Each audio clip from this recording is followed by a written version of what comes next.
फळांचा राजा हापूस आंबा मार्केटमध्ये आलाय आणि आपण त्यापासून काही बनवणार नाही असं तर होणार नाही. येवाना इथपर्यंत खूप वेळा तुमचा आमरस करून झाला असेल. आत्ता ही पेटी उघडत असताना ना माझ्या डोक्यात इतकं काय काय चाललं होतं. मँगो बर्फी बनवू, मँगो शेक बनवू, आमरस बनवू की तो आंबा तसाच खाऊन टाकू.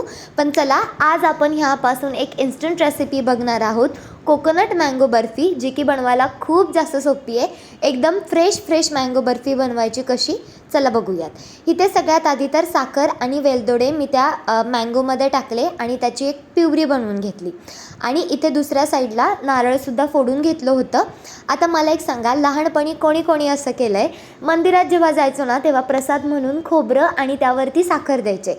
आज शूट करताना मला त्या गोष्टीची खूप जास्त आठवण झाली, मग मी शूट केलं. तुम्हाला जर जमत असेल तर त्या नारळाची सालं काढा, नाहीतर तशीच ठेवा. माझ्याच्याने तर ते काही जमलं नाही म्हणून मी तसंच घेतलं आहे.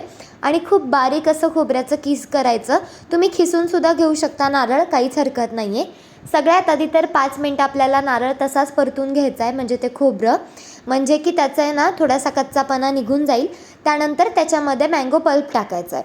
आता ह्या गोष्टीला आपण जास्त दिवस का नाही स्टोअर करू शकत, कारण त्यामध्ये कोणतंच प्रिझर्वेटिव्ह नाही आहे. ही सगळी कम्प्लीट प्रोसेस होण्यासाठी मला जवळ 25 ते 30 मिनटं लागले.